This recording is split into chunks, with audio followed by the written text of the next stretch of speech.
This is Scott the Fix-It Guy. Our goal with our videos is to empower you to be able to do the repairs on your own and save a whole lot of money and also get that great feeling of having fixed it by yourself.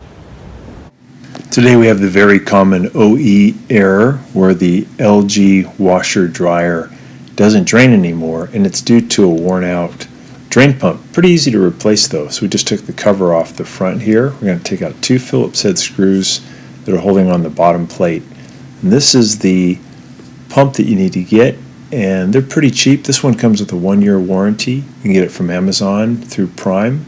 It's only going to be probably $35 something with taxes, and you get it pretty quick.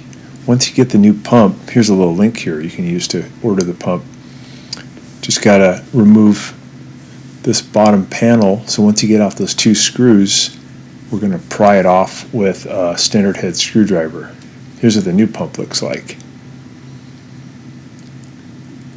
And these tend to go out pretty fast on these machines. They're good machines, but the pumps for some reason just don't last very long. So in the time you own it, you might have to replace the pump a couple of times.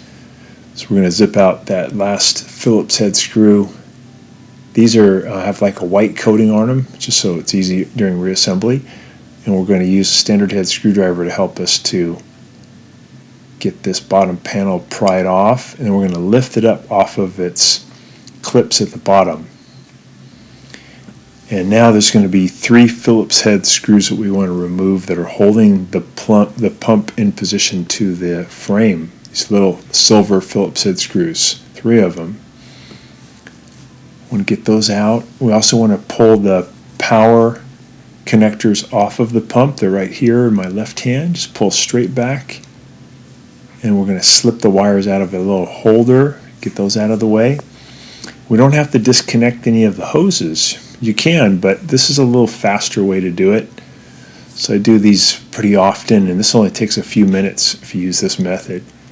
So we take out those Phillips head screws holding on the pump. We're going to push in on the pump a little bit, lift it up to get better access to the screws that are holding it on. There's 3 screws. You can see 2 of them here with the red arrows. There's one on the other side too. So they're just Phillips head screws. And we're going to be removing those. We're going to kind of lift the whole pump assembly up about 45 degrees so we can get our Phillips head screwdriver in there. So we're taking out one of those screws, and you just pull it out by hand, and then we'll lift up a little bit on the pump to give us better access. There we go. And we're going to reach in and get that one. This is the one that's kind of facing right out towards you. And then there'll be one more that's kind of on the bottom below. I lifted up the pump a little more so you can see it. Zip out that one, and then you can just pull the old pump right off. Usually the impeller, the thing that spins, kind of breaks free of the motor shaft, and then when the motor shaft spins, it doesn't move the water.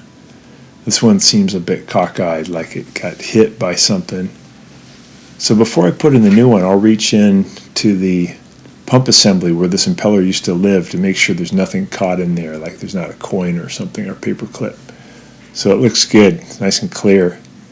And I'm going to pry off this old dust cover that came off of the old one, and I'm going to put that dust cover onto the new pump. You just push it on until it clicks in place, and then I'm going to put that pump back on and add those 3 Phillips head screws. Just make sure you get those screws on pretty tight, and then I'm going to put the pump back into position.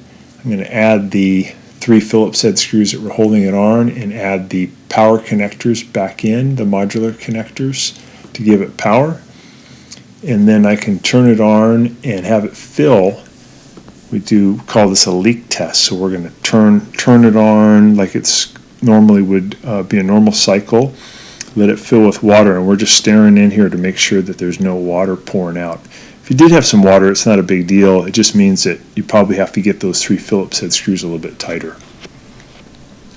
So this is the leak test, and during this leak test we didn't see any water, so got those screws on there, got the pump back into position, and we want to let it fill with water before we put on the bottom panel, because we also want to set it to drain to make sure that everything's working, make sure the drain pump is getting power and that it's active and it's able to get rid of the water.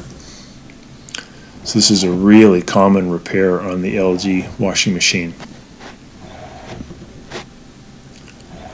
So no leaks during the fill test, looks good. What I'll do now is I'll go ahead and turn off the power. I'll turn the power back on and I'll set the machine to drain and spin, and then I'll turn it back on and just make sure that this water I can see in here, make sure this water will drain out.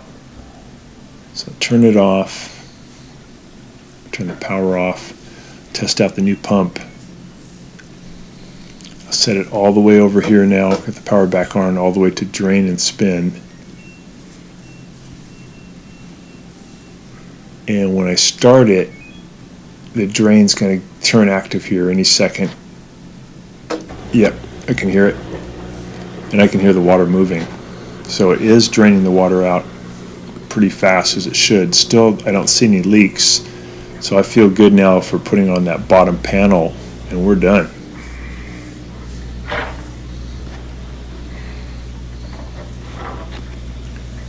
So I'm just going to feed this hose through this hole here on the bottom panel. I'm going to put the bottom panel down on its little clips at the back, and I'll push in until it clicks.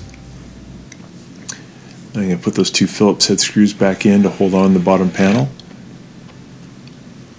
And this machine's probably going to work really good for maybe another 4 or 5 years. Put on this little cover, we're done.